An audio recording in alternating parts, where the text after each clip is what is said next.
Well, it's good to see everyone tonight. It's a little bit of liquid sunshine out there, but that's all right too. We certainly need that. As Steve mentioned, our question for tonight, which was one written to or asked by Paul to the churches in Galatia, was, "So then, am I become your enemy by telling you the truth?" To understand why Paul asked this question, we're going to have to look at a dilemma that the Galatians faced, that Paul was asking them about. And that question is, now what am I going to do? Or which way am I going to go? That was basically a question that the church or the churches in Galatia were asking. And this is actually a relatively common question that we've probably all asked at one time or another. Maybe if some of us were not brought up in the church, and as we got a little older and someone taught us, or maybe we studied on our own to find the truth, we got to the point where we asked, now what am I going to do? Which way am I going to go? Or maybe you were brought up in the church and at some point things started getting really tough, either family life or jobs or school or health, something of this sort. And you may have asked yourself, now what am I going to do? Which way am I going to go? Or maybe sometimes life just gets tough. And we stop thinking, what am I going to do? So there's three basic responses to these general questions, and it is fight, flight, or surrender. Now you may be thinking, what in the world do these things have to do with our lesson tonight? So what I thought I'd do is give an example of a situation or a thing that I was exposed to in my life that I think will sufficiently explain this fight, flight, or surrender question or answer to what am I going to do? Now, as you probably recognize, we don't have any PowerPoint. In fact, we're going old school. I mean, really old school, like show and tell. So maybe that'll bring back some memories. But fortunately, I'm retired now, but I worked 44 years as a forester. And usually or oftentimes when I told someone I'm a forester, they said, oh, a park ranger. I said, no. You sat in a fire tower somewhere. I said, no. You wore a Smokey Bear suit. I said, no. But a commercial or industrial forester is basically a farmer. And what we had to decide was what species of tree we're going to plant, what site was appropriate for it.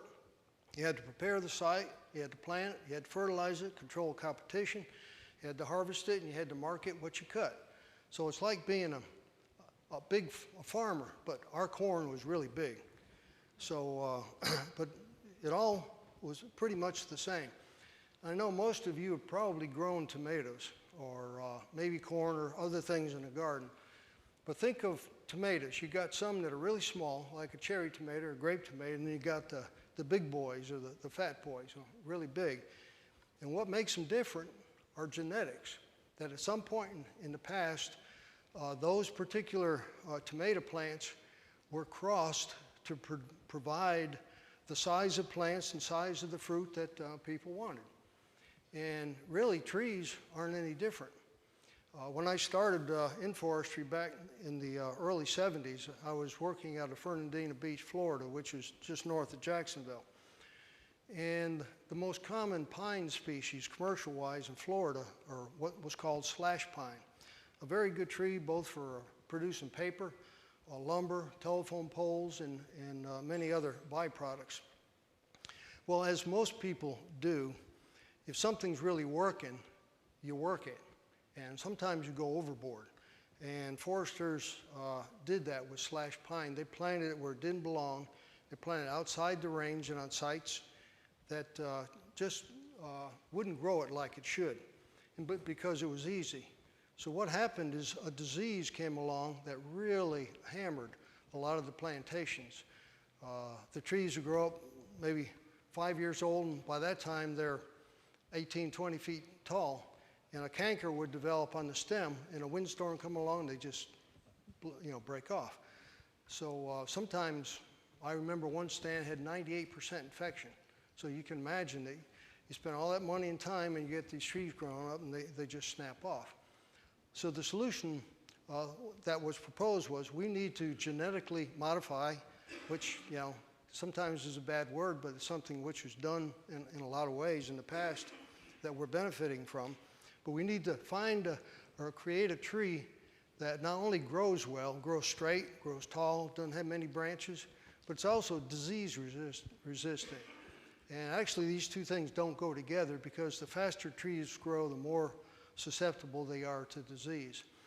So we started trying to figure out what crosses that we could breed to create a tree that had all these desirable characteristics. Now, if you're growing something like fruit flies or tomatoes or something, you get many generations in a short period of time. But with trees, you can't. Probably 10 years is the shortest time period you can take to see whether or not that what you're trying to do is really going to pan out. Because genetics and what something looks like aren't necessarily the same. Could be a fluke, or it could be controlled by genetics. So the solution was to do all kinds of different things and get these seeds, plant them, watch them for a while, just to verify whether or not it was a tree that would provide these characteristics you were looking for.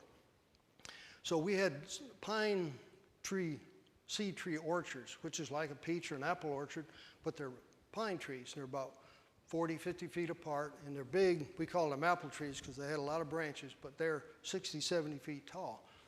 And what we would do in these controlled pollinations, we would collect pollen from either a nice disease-resistant tree or a good grower, and we'd want to pollinate a tree that was in the orchard that was just the opposite, so that the seed that was produced would have both characteristics. So we would go up I have a point to all this. So we would go up in bucket trucks, up into these crowns of trees, and we would isolate the female flowers, the conelets, which grew in about the top third of the tree. And it's only about 1 inch tall. This is slash pine. And it looks like a miniature cone. Well, that's the flower that's going to eventually become a pine cone. And of course, you're all used to what a pine cone looks like. This is one that's opened up and the seeds have already left. But what happens is the flowers, all these scales are closed, and no pollen can get in. And then the appropriate time in the spring, just like these scales, it'll open up to accept pollen, and then they'll close back up again. And it's about 1.5 years later before these are mature. So it's just when these scales are open will it accept pollen. Now God in his magnificence designed things so that pine trees has pollen producing flowers on the lower part, and female or conelets on the top part. And you don't want to self-pollinate a tree, just like most other things, because that causes problems. So there's two things that God in his wisdom designed. One, usually when the wind blows, it doesn't blow straight up, it blows this way. So the pollen's not going to go up, it's going to go to a neighboring tree. Plus, in his design, when these conelets or female flowers are receptive, the pollen for that tree is not being made. And then when the tree is making pollen, the conelets aren't receptive, so you don't have this crossing. So again, God's wonderful design. But so we would go up in these bucket trucks and these high rangers up into the crowns of the trees, and this is the tip of the branch, and they'd have the conelets on it. And this is a plastic bag, but we would use sausage casings. And you take some cotton around the bottom of the sausage casing, and you wrap those branch with the conelets in it, and they got the little flowers right in there. And that was so that no foreign pollen could get in there. And then after having collect pollen and putting it in a syringe, when you looked at the flowers and they were receptive, you would puncture the bag with that syringe and pump in the pollen, so that you knew the mother, the tree you're pollinating, you knew the father, the pollen. So you knew both sides. And then just take a piece of Scotch tape and put it over the hole. So maybe for 3 weeks during the spring, you had to keep going back and checking to see when those flowers were receptive. Now, you can't see it from here, but we would use needles with little plastic bulbs on the end. You know, it's not the plunger type needles. So when you squeeze a little plunger, it would make a little puff of pollen inside the bag. Now, what was really fun was going to a drugstore and said, I need a dozen needles. This is back in the 70s. It was even more fun trying to explain to them and watching their face when they said, oh, I'm going to use it to pollinate pine trees. And they said, oh, yeah, right away. Yeah. Of course, again, as far as when it comes to nature, God and his wisdom. This is a pine cone from a tree out in the southwest. It's only about 30 feet tall. So I wouldn't want to be walking under it and have this pine cone fall out, hit me in the head. It's got barbs on it, but the seeds are very big. So God has a reason for making these different, and it has to do with survival. But anyway, I'm in this bucket truck 8 hours a day, 2 or 3 weeks in a row, working with someone else. This is before OSHA, so we were both up in the bucket truck rather than someone on the ground. And we didn't have radios, so that's other stories. So we're working away, and usually one fellow I work with, his name was Willie, and he was a part-time preacher. But he was also a Seventh-day Adventist. So 8 hours a day, weeks on end, he would be preaching to me. Now, back in the 70s, it was a little bit different than it is now. It was okay to be talking about religion at work, especially if you're away from a lot of people, because they didn't know what was going on anyway. So on and on and on, Willie would talk incessantly. Now, he was really smart and had good Bible background, and he knew what a New Testament Christian was, but he hung on to the Old Testament law. And his reasoning behind this was thinking that there was a difference between the law and the ordinances and the commandments and all those other things that you need to do, that there's two different things. And if we look at 2 Kings 17, verse 37, it says, "And the statutes and ordinances and the law and the commandment which he wrote for you, you shall observe to do forevermore." So he was saying there's a difference here. And part of that was also a New Testament passage, Colossians 2:14, where he said, blotting out the handwriting of ordinances that was against us, which was contrary to us, and took it out of the way, nailing it to the cross. He said, see, of course, everybody, or most people used King James at the time. He said ordinances were nailed to the cross, not the law. So we have to observe all of the 10 Commandments, which included worshiping on the Sabbath.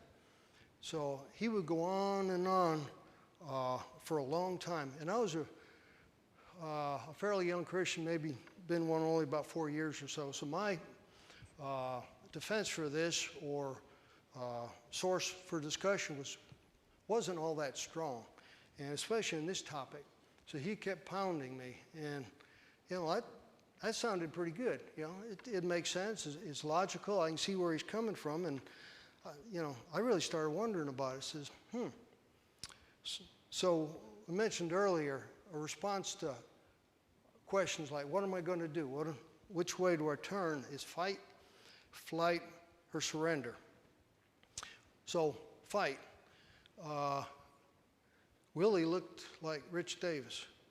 So, physically fighting, he said, well, I'm not going to try that. Plus, that's not my disposition anyway. And it wouldn't have been very helpful. Flight, I'm in a bucket that's only about 4 feet long, 2 feet wide, and I'm 60 feet off the ground. No, I'm not going to take flight, because I can't do that. And how about surrender? He says, well, I'm not ready yet. I'm not ready to give in to what he's saying. But it sure was tempting. So my solution was fight.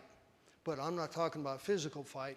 It's one where a debate or reasoning, or, find a reason either to accept what he's saying or to debate with him. So that's what I did. And I started studying and talked to people about, this, in my mind, what was a dilemma, how to figure it out. And he was true in a lot of Old Testament passages. Law and ordinances and these other things are often used interchangeably. Sometimes one is referenced and not the other, and vice versa. So it can be a little confusing. But if we look at Jeremiah chapter 31, verses 31 to 34, he said, "Behold, the days come, saith the Lord, that I will make a covenant with the house of Israel and with the house of Judah, not according to the covenant that I made with their fathers in the day that I took them by the hand to bring them out of the land of Egypt, which my covenant they break, although I was a husband unto them, saith the Lord. But this shall be the covenant that I will make with the house of Israel. After those days, saith the Lord, I will put my law in their inward parts, and write it in their hearts, and will be their God, and they shall be my people. They shall teach no more every man his neighbor and every man his brother, saying, Know the Lord, for they shall all know me, from the least unto the greatest of them, saith the Lord." So Jeremiah specifically saying the law would be changed. And we can go to 2 Corinthians chapter 3. It says, "But if the ministration of death, written and engraven in stones, was glorious, so that the children of Israel could not steadfastly behold the face of Moses for the glory of his countenance, which glory was to be done away, how shall not the ministration of the Spirit be rather glorious?" Written and engraven in stone. So it's pretty clear what he's referring to, the law. And the glory, even though it was glorious, was going to be passing away, and something better would be replacing it. So once I was armed with some scriptures, I could go back and talk to Willie about this. So the days weren't quite as long being confined up in the air with him. And I never made any progress trying to convince him otherwise. But at least I didn't feel threatened. I didn't feel like I had to really change my life. So what's all this got to do with anything? Well, now let's look at some Bible examples where people had a situation where they had to ask this question, now what am I going to do? Where am I going to go? And they responded with either fight, flight, or surrender. So we'll look at Jonah. We're all familiar with that particular story.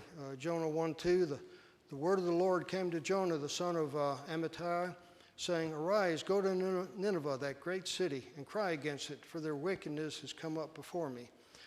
So Jonah had a decision. Am I going to fight God? Am I going to get away from him? Or am I going to surrender to what he's asking me? Well, let's consider fight. And again, fighting is debating, reasoning, discussing things back and forth. Well, there are some Old Testament examples of people who successfully reasoned with God. Think of Abraham and Moses.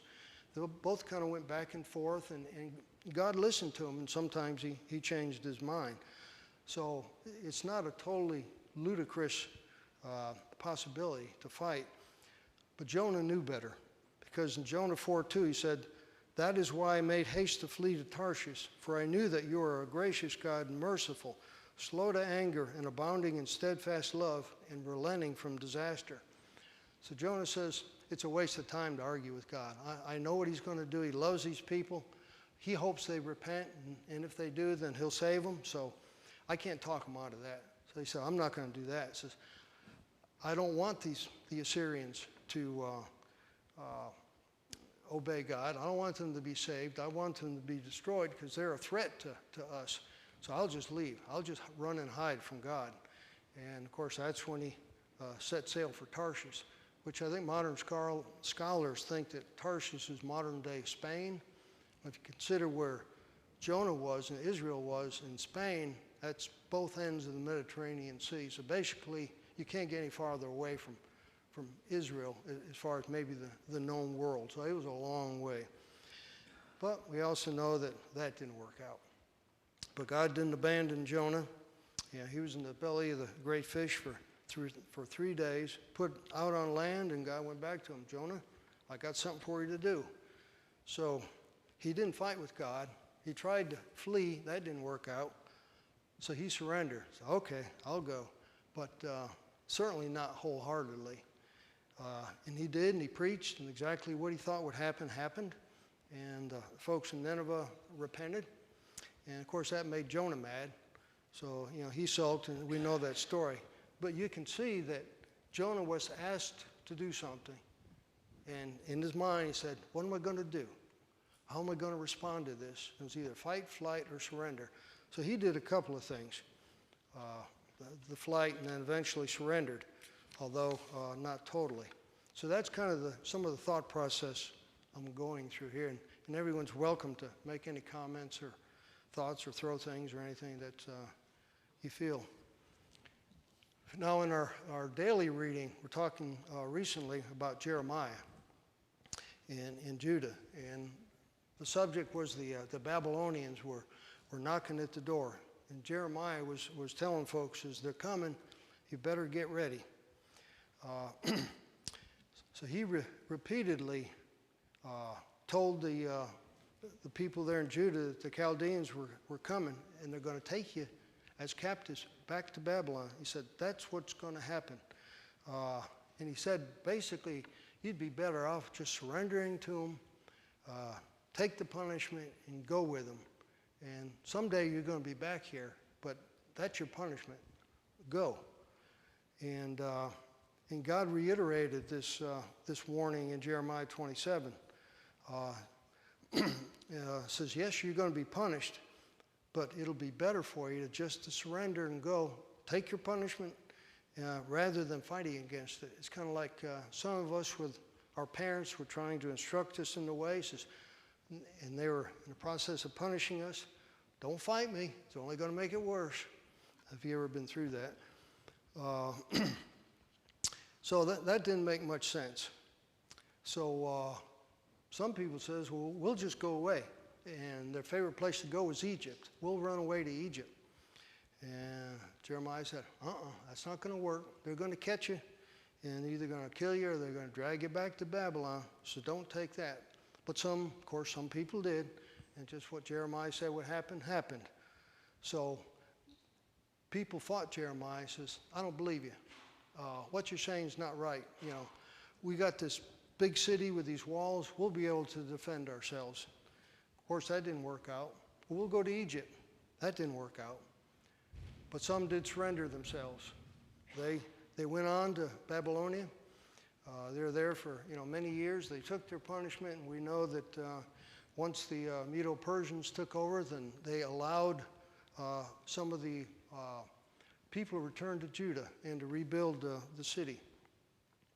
So, and Jeremiah suffered many things during this process. I mean, he was thrown to prison, thrown into a cistern, and different things. But people basically had to answer this question, now what am I going to do? When Jeremiah approached them, to fight, flight, or surrender. And the situation was a little more complicated here than it was with Jonah, because Jonah was talking to God. But here Jeremiah is talking to these people, but also there were the local sorcerers and dreamers and all the other people that had power and control over some people. And they were saying something totally different. So the people not only had to ask themselves, what am I going to do with what Jeremiah is saying? But what am I going to do when all these other people are saying something totally different? So they faced a dilemma there as well. So our lesson is, as far as that goes, we need to be careful who we listen to. We need to test the spirits, as John told us in chapter 4 and verse 1. Do not believe every spirit, but test the spirit. We need to investigate, we need to study, and we need to choose wisely. Because just like with the people in Jeremiah's time, there's stuff coming from all directions, and somehow you need to filter it out and figure out what's true. Then when you look at another example is Paul and God. Remember, as Paul was on his way to Damascus with the intention to arrest Christians, put them in jail because of, it was a heresy. We need to put a stop to this. And as Paul and the folks that were with him approached Damascus, this bright light shone. And Paul heard someone say, Saul, Saul, of course that was his name at the time, why are you persecuting me? So here's a question presented to him, and Paul said, I can either fight, take flight, or surrender. Well, in a way, initially, he fought, or debated, or asked a question. Because in verse 5 of chapter 9 of Acts, he said, who art thou, Lord? Now, we can't pick up tones or inflections, and I would think he, what just happened, he would have asked us, who are you, Lord, rather than, well, who are you, Lord, type challenge. And he might have thought that, well, I'm on an important mission here and I can't get slowed down. This is just an interruption. We're not really sure exactly what was going through his mind, but something as spectacular as that, he knew it wasn't just a common occurrence. It was something special. But he didn't know who he was dealing with. And then Jesus identified himself. Can you imagine the surprise that Paul must have had? That, this is Jesus? You're the guy that's caused all this trouble that I'm trying to fight against. And here you are talking to me. So that must have really dumbfounded Paul. And the instruction was to arise and go into the city. So Saul could have said, okay, I can't fight the Lord, but I can run away. He said, well, not really. He was blind. So, someone else would have had to have helped, led him away. So that wasn't much of a solution either. And he said, I don't know what's going on, so I'm not ready to surrender or change anything. I got no reason to now. I'm blind. And Jesus told me to go into the city, and I'll tell you later what you need to do. So, but of course, at that time, he was in there without food or water, and he prayed for 3 days. And imagine the things that must have been going through his mind, the questions, maybe questioning what he had been doing and his intention, or questioning what's going to happen. So eventually, Paul was ready to surrender, and Ananias went to him and talked to him. His sight was restored, and Saul was baptized, and he became a very powerful Christian. And I can understand why, as he was introduced to other Christians, why they would be afraid of him, because they knew who he was. They knew his reputation. And sometimes when something's big happens in our lives, especially if it's something we don't expect, a lot of times we really question this. Am I really hearing what I think I'm hearing? So they were pretty hesitant. Just like the people in Judah, when Jeremiah told them to just surrender to the Babylonians, are you crazy? Raise a white flag, go out there, they'll kill us. That's a logical guess of what might happen. So it takes a lot of faith to make changes. And now to where our verse is taken from this morning, talking about the church in Galatia. Now, on Paul's first missionary journey, he went to the province of Galatia, and there's some towns there that we often heard about, like Lystra and Derbe and Iconium. So it was a group of churches in this general vicinity referred to as Galatia, so it's not just one congregation. And as was Paul's custom, he would go to the Jews first and synagogues and talk to them, try to convince them. And oftentimes, as it was their custom, they didn't want anything to do with it, or maybe some would and some wouldn't. So he didn't have a whole lot of luck initially. So he started talking to the Gentiles. Well, that made a lot of the Jews mad. He said, why are you talking to those people? And when some of the Jews started seeing the success that Paul was having with the Gentiles, they got jealous. So they started stirring up trouble. So imagine the situation that Paul is trying to teach the truth to Gentiles who have a lot of baggage from what they believed before. Really difficult to convince them, but he was successful in convincing some. Gentiles with all kinds of spiritual background convinced some of those. So you got this whole amalgamation or conglomeration of people with different backgrounds worshiping together.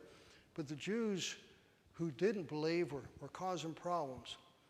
They were threatening and everything else. So when Paul left them, it was I heard someone use the term one time on a gelatinous base. I guess it's like standing on jello. It's nothing's firm. And these are young Christians. So they had a lot of questions in their mind. So Paul left. Well, apparently the Judaizing teachers were very strong. Either some came from some other places or some really spoke up to these young Christians And they convinced some of them that said, no, you need to keep the old law as well as the new. You need to keep both. And so these people here, they just previously asked the question, do I fight, ignore what Paul's saying, or do I surrender to him? And some decide that what Paul's saying is true, and probably with the use of miracles and whatnot, they were convinced to go along with him. Now someone else is coming along and saying, no, you need to keep the Old Testament as well as what Paul preached to you. So they're asking again, what do I do? Do I believe them? I imagine some of them said, I'm tired of this. I mean, this guy says one thing. These people say something else. Yeah, back and forth. I'm just going back to the way I was before. And I imagine there are some people that did that. And that can happen to us today. We can turn people off with inappropriate or discussions or maybe quarreling among ourselves. So some people turned away from what Paul taught. And the thinking is that it was around the time of the Jerusalem Council, when Paul got wind of what was happening in Galatia, and it really concerned him. Says, I need to really help these people out. And that's when he wrote his letter to the Galatians. And, this is that book that has those terms or phrases in it that we often refer to, like in the first chapter, saying, I marvel at how quickly you've removed yourself from what I taught you. Paul was astonished. And he also said, but though an angel from heaven. Remember those verses. So Paul was almost like an emergency. I need to get back to these people because, it's in turmoil. I need to straighten them out. So, so this is where our target verse comes from in Galatians chapter 4, looking at verses 15 and 16.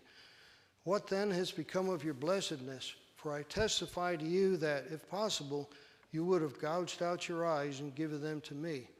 Have I then become your enemy by telling you the truth? So Paul is saying that I know you love me. When I was there, you would have done anything to help me. You're really dedicated to me. So why, when I'm telling you something that you're doing wrong, when you believe somebody that's not telling you the truth, why do you think I'm your enemy? I'm just trying to help you. And so Paul was really concerned about it, and maybe something he heard from folks at the council or something else really made him think that these people were in an uproar and that Paul was a liar and that he was their enemy. And he said, no, I know you love me. But oftentimes a shift in our beliefs can make us change our attitude towards people that we used to associate with. I don't want to be around them anymore. I don't trust them because they weren't telling me what's right. Or we have a disagreement, so I feel better just not having anything to do with them rather than trying to work it out. So Paul was, doing all he could to bring them back into the fold of truth. So he did everything he could. So Paul wants these folks to, once again, not fight him, not ignore him, but surrender to what he's saying. So in our lives, we oftentimes come across questions, what am I going to do? And we can either debate it and try to figure out what's right. We can ignore it, flee. Or once we've decided what is right, gladly accept it and go from there.